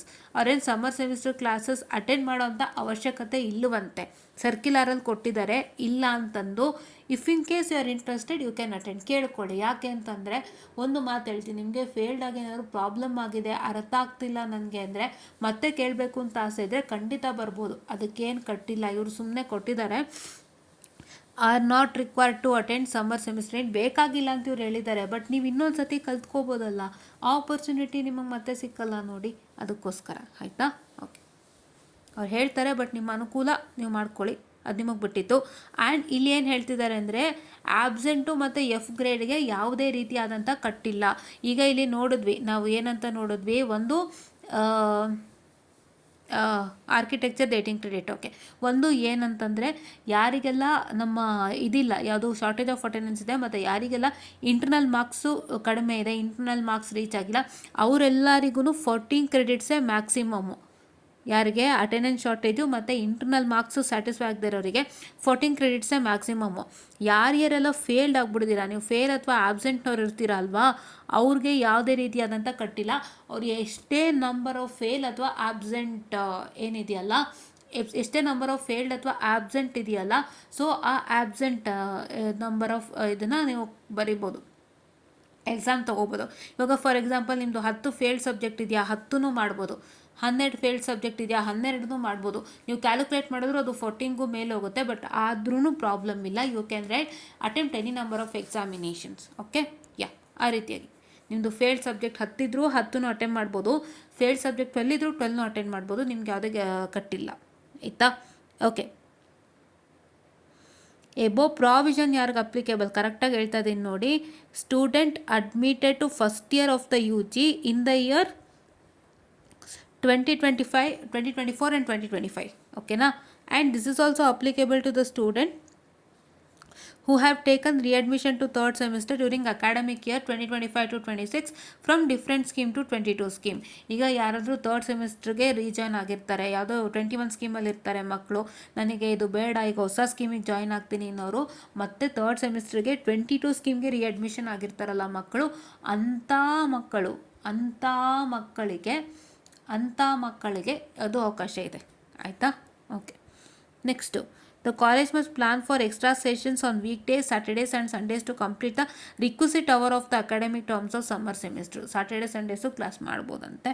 And all faculty or staff are required to be available to undertake any work assigned by the university. ಏನು work ಕೊಟ್ಟರು ಮಾಡಬೇಕು. ಆಯಿತಾ? And notification regarding the calendar of events of conduct of summer semester end ಎಕ್ಸಾಮಿನೇಷನ್ದು ರಿಜಿಸ್ಟ್ರೇ ಕೊಡ್ತಾರಂತೆ. Autonomous college shall strictly adapt to the academic calendar notified by the university. So ಏನು ಹೇಳುತ್ತೆ ಅದನ್ನೆಲ್ಲ ನೋಡ್ಕೋಬೋದು. ಸೊ ಇದಿಷ್ಟು ವಿಷಯಗಳಿದೆ. ಆ್ಯಂಡ್ ಇದೇ ವಿಷಯ ಅಲ್ಲೂ ಕೂಡ ಇರುತ್ತೆ. ಅದ್ರ ಜೊತೆಗೆ ಡೇಟ್ಸ್ ಏನೇನಿದೆ ಅಂತ ನೋಡೋಣ ಬನ್ನಿ. ಆಯಿತಾ? ಎಸ್. ನೆಕ್ಸ್ಟು ಇದಿದೆ ನೋಡಿ, ಸೆಕೆಂಡ್ ಸೆಮಿಸ್ಟ್ರದ್ದು ಅಕಾಡೆಮಿಕ್ ಕ್ಯಾಲೆಂಡರ್ ಇದೆ. ಓಕೆ. ಸೊ ನೋಡಿ, ಇಲ್ಲದೇ ಸೇಮ್ ಕೊಟ್ಟಿದ್ದಾರೆ ಇಲ್ಲಿ. ಇದೆಲ್ಲ ಸೇಮ್ ಇದೆ. ನಾನು ಅದಕ್ಕೆ ಒಂದು ಸತಿ ಅಲ್ಲೂ ಓದ್ಬಿಟ್ಟೆ, ಇಲ್ಲೇನು ಮತ್ತೆ ಓದೋದು ಬೇಡ ಅಂಥೇಳಿ. So this is the same guys. ಇದು ಪ್ಲೀಸ್ ನೋಟ್ ಎಲ್ಲ ಸೇಮ್ ಇದೆ. ಇದು ನೀವೆಲ್ಲರಿಗೂ ಅರ್ಥ ಆಗಿದೆ ಅನ್ಕೋತೀನಿ. ಪ್ಲೀಸ್ ನೋಟ್ ಬಂದು ನಾನು ಫಸ್ಟೇ ಓದಿದ್ದೀನಿ 4th ಸೆಮ್ ಸರ್ಕ್ಯುಲರಲ್ಲಿ. ಅದೇ ಸೇಮ್ ಪ್ಲೀಸ್ ನೋಟ್ ಇಲ್ಲೂ ಕೂಡ ಇದೆ. So you can go and check it out. And ಇಲ್ಲಿ ಸಮ್ಮರ್ ಸೆಮಿಸ್ಟರ್ ಸ್ಟಾರ್ಟ್ ಆಗೋದು 27/7 ಯಾರಿಗೆ? ಸೆಕೆಂಡ್ ಸೆಮ್ ಮಕ್ಕಳಿಗೆ. ಸೆಕೆಂಡ್ ಸೆಮ್ ಕಂಪ್ಲೀಟ್ ಆದಮೇಲೆ ಸ್ಟಾರ್ಟ್ ಆಗ್ತಕ್ಕಂಥ ಸಮ್ಮರ್ ಸೆಮಿಸ್ಟ್ರು. ಅದು 4th ಸೆಮ್ ಕಂಪ್ಲೀಟ್ ಆದಮೇಲೆ ಸ್ಟಾರ್ಟ್ ಆಗ್ತಕ್ಕಂಥ ಸಮ್ಮರ್ ಸೆಮಿಸ್ಟರ್. ಆಯಿತಾ? ಆಮೇಲೆ ಇಲ್ಲಿ ಸೆಕೆಂಡ್ ಸೆಮಿಸ್ಟ್ರಲ್ಲಿ 22/7/2026 ಸ್ಟಾರ್ಟ್ ಆಗೋಂಥದ್ದು. ಆಮೇಲೆ ಏನಂದರೆ 31/7ಗೆ ಇಲ್ಲಿ ನೋಡಿ, ಇದು ಬಿ ಪ್ಲ್ಯಾನ್ಗೆ. ಇಲ್ಲಿ ನೋಡಿ, ಬಿ ಪ್ಲ್ಯಾನು ಕೊಟ್ಟಿದ್ದಾರೆ. B plan, B architecture, B design, BSc ಹಾನ್ಸು, BBA BCA ನಿಮಗೂ ಕೊಟ್ಟಿದ್ದಾರೆ. ಸಲ ಅವಕಾಶ ನೋಡ್ಕೊಳ್ಳಿ. ನಿಮಗೆ ಸ್ಟಾರ್ಟ್ ಆಗೋದು 22/7 BE ಟೆಕ್ಕು 22/7 ಸ್ಟಾರ್ಟ್ ಆಗುತ್ತೆ. ಆದರೆ ಈಗ B plan, B arch, B design ಇವ್ರಿಗೆಲ್ಲ 27/7ಗೆ ಲಾಸ್ಟ್ ಡೇಟು. ಏನು ಮಾಡೋಕ್ಕೆ? ಸಮ್ಮರ್ ಸೆಮಿಸ್ಟರು ರಿಜಿಸ್ಟ್ರೇಷನ್ ಕಂಪ್ಲೀಟ್ ಮಾಡಲಿಕ್ಕೆ. ಬಿ ಮಕ್ಳಿಗಾದರೆ 31/7ಗೆ ಲಾಸ್ಟು. ಮತ್ತು ಇಲ್ಲಿ ಲಾಸ್ಟ್ ವರ್ಕಿಂಗ್ ಡೇ ಏನಾಗುತ್ತೆ? 7/9ಗೆ ಸ್ಟಾರ್ಟ್ ಆಗುತ್ತೆ. ಲಾಸ್ಟ್ ವರ್ಕಿಂಗ್ ಡೇ ನಿಮಗೆ 7/9 ಇರುತ್ತೆ. ಮತ್ತು ಥಿಯರಿ ಮತ್ತು practical examination and commencement date of 3rd semester classes ನಿಮಗೆ 8/9 ಸ್ಟಾರ್ಟ್ ಆಗ್ತಾ ಇದೆ. ಸೊ ಇಲ್ಲೂ ಸೇಮ್ ಇದೆ ನೋಡಿ, 7/9 ಇದೆ, ಇಲ್ಲೂ 8/9 ಇದೆ. ಓಕೆನಾ? So this is all for today. ಎಲ್ಲರೂ ಕರೆಕ್ಟಾಗಿ ಕೇಳಿಸ್ಕೊಂಡಿದ್ದೀರಾ ಅಂತ ಅಂದ್ಕೊಂಡಿದ್ದೀನಿ. ಏನೇನು ಹೇಳಿದ್ದೆ ಎಲ್ಲನೂ ಪಾಲನೆ ಮಾಡಿ. ಪ್ಲೀಸ್ ಕಂಪ್ನಿಗೆ ವರ್ಕ್ ಮಾಡಲಿಕ್ಕೆ ಸೀರಿಯಸ್ ಆಗಿ ವರ್ಕೌಟ್ ಮಾಡಿ. ಬಿಕಾಸ್ ಯಾರಿಗೆ AI ಟೂಲ್ ಬರುತ್ತೆ ಅವ್ರು ಮಾತ್ರ ಕಂಪ್ನಿಯಲ್ಲಿ ಸಕ್ಸೀಡ್ ಆಗೋಕ್ಕೆ ಸಾಧ್ಯ. ಇಲ್ಲ ಅಂದರೆ ತುಂಬಾ ಕಷ್ಟ ಇದೆ. AI ಎಷ್ಟು ಬಳಸ್ತಾರೆ ಅಂತಲೇ ಕಂಪ್ನಿ ಮಾನಿಟ್ರ್ ಮಾಡ್ತಿರೋದ್ರಿಂದ ನಾವು ಆದಷ್ಟು ಜಾಗೃತರಾಗಿ ಜೋಕಿಯಾಗಿ ಇರಬೇಕಾಗತ್ತೆ. ಸೊ ದಯವಿಟ್ಟು ಪ್ಲೀಸ್ ಆದಷ್ಟು ಜೋಕಿಯಾಗಿ ಕೆಲಸನ ಮಾಡಿ. ಯಾಕೆಂದರೆ ಎಲ್ಲ ಚೆಕ್ ಮಾಡ್ತಾನೆ ಇರ್ತಾರೆ ಕಂಪ್ನಿಯವರು. ಎಷ್ಟು AI ಬಳಸ್ತೀರಾ ಏನು ಅಂತ. ನೀವು AI ಬಳಸಿಲ್ಲ ಅಂದರೆ ಕಂಪ್ನಿಯಲ್ಲಿ ಕೂಡ ಪ್ರೋಗ್ರೆಷನ್ನೇ ಆಗಲ್ಲ ಅನ್ನೋ ರೀತಿ ಕೆಲವು ಕಂಪ್ನಿಗಳಾಗಲೇ ಸ್ಟಾರ್ಟ್ ಮಾಡಿಬಿಟ್ಟಿದ್ದಾರೆ. ಅದಕ್ಕೋಸ್ಕರ ನಾನು ಎಷ್ಟೊತ್ತು ಹೇಳಿದ್ದೆ. ಆ್ಯಕ್ಚುಲಿ ಈ 3 ಸರ್ಕ್ಯುಲರ್ ಡಿಸ್ಕಸ್ ಮಾಡೋಕ್ಕೆ ಐ ಕ್ಯಾನ್ ಟೇಕ್ ಒಂದು 15 ಮಿನಿಟ್ಸ್. ಬಟ್ ಆದರೂ ಕೂಡ ನಾನು ತುಂಬ ವಿಷಯಗಳು ಡಿಸ್ಕಸ್ ಮಾಡಿದ್ದೀವಿ. ಸೊ ಪ್ಲೀಸ್ ಎಲ್ಲನೂ ಕೇಳಿಸ್ಕೊಂಡು ಸಪೋರ್ಟ್ ಮಾಡಿ, ಎಲ್ಲನೂ ಕೇಳಿಸ್ಕೊಂಡು ಅರ್ಥ ಮಾಡಿಕೊಂಡು ಮೂವ್ ಔಟ್ ಮಾಡಿ. ಇಲ್ಲಾಂದರೆ ನಿಮಗೆ ಪ್ರಾಬ್ಲಮ್ ಆಗುತ್ತೆ ಅಂತ ಹೇಳ್ತಾ I be winding up the session students. And please note ಬಂದು ಆಲ್ರೆಡಿ ಲಾಸ್ಟಲ್ಲಿ ಓದಿದ್ದೀನಿ, 4th ಸೆಮ್ ಆಫ್ಟರ್ ಸರ್ಕ್ಯುಲರಲ್ಲಿ ಓದಿದ್ದೀನಿ. ಅದೇ ಸೇಮ್ ಪ್ಲೀಸ್ ನೋಡ್ಕೊಳ್ಳಿ ಅಂತ ಹೇಳ್ತಾ I be winding up the session and thank you.